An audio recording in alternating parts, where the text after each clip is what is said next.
So I was listening to the Bible the other day, and one of my favorite stories came on, and it just kind of reinvigorated me. And so I want to share that with you.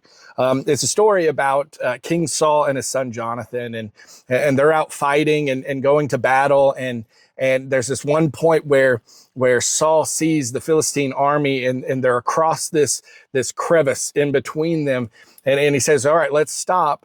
Let's wait here until we bring the Ark of the Covenant here. And then if the Ark of the Covenant's here, God will surely hand them over to us. Like we'll win this battle."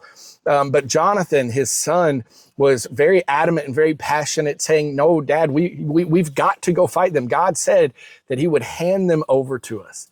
And so, but King Saul, he wouldn't take it. He wouldn't have it. He kept saying, "No, no, no." And finally, going against the word of his father, against the word of the king, Jonathan wakes his armor bearer up in the middle of the night.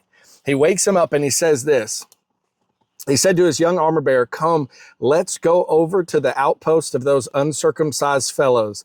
Perhaps the Lord will act in our behalf. Nothing can hinder the Lord from saving, whether by many or by few."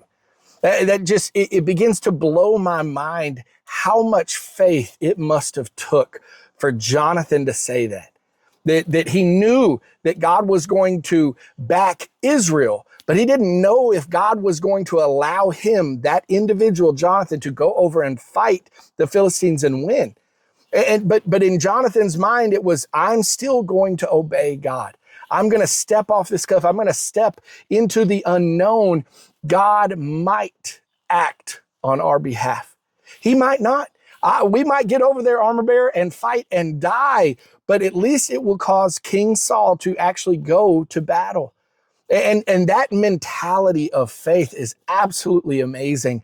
And so I want to encourage you all to have that kind of faith, to have the willingness and understanding that I am going to step out in faith in whatever God is calling me to. And it might fail, but God is still God, and he can bring us through every one of our failures to a place of glory on the other side if we begin to trust him.